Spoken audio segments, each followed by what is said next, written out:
I'm always curious about equipment.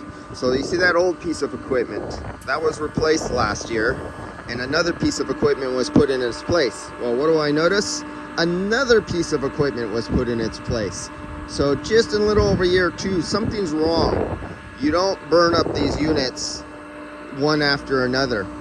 And the other new one was, I guess, out of warranty because it went over its warranty before it burnt out, so it's downstairs. This is a great cost to the shop, so they bought another one. But what do you notice about this enclosure? Even though it's open in the front, this hot air that is coming out here, it's 57 degrees outside, but within this cabin, it's like 101, 105 degrees inside this area because this hot air cycles around. Well, what's not good for compressors and what's not good for condensating or rejecting heat or condensing water?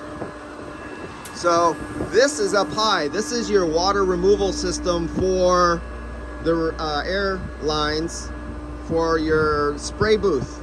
But it's located where? To the highest part where the most heat is. And up here it gets 120 or so. In the day, in regular summertime daytime, it's just coming on right now. And this thing is freaking burning hot. Just burning hot. And there's almost no coolness, no superheat coming back to the compressor. Because it's up here operating in the heat. What kills compressors? Heat. What kills capacitors? You see the capacitor right there? Heat. So this is like the worst case scenario you could possibly add.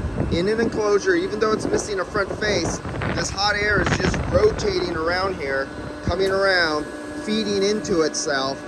It makes the compressors work harder, it consumes more electricity, it shortens the life on motor windings, capacitors, electronics.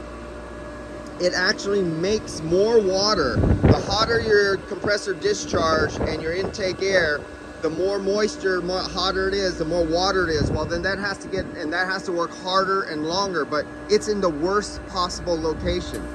So this is a bad scenario that you would not want to see. And they roasted through one, they roasted through two, now they're on the third one. Yes, and this is what a technician who comes out should bring this up and know this. But what do the owners of most companies do? They hire the least skilled workers, or they hire workers on commission that they get bonus selling new equipment. Instead of fixing it, I'm wondering if it's only a simple electronic problem with this in the control box or anything that could be taken care of easily. And the other new one too that went out, and not knowing, unfortunately, the owner's forced by who came out and diagnosed it, say, oh yeah, you need a new one, upsell, buy a new one. It goes out after warranty. Oh yeah, you need a new one, upsell, buy another one. Okay, it doesn't matter if it's the automotive technician or equipment manufacturing parts sellers.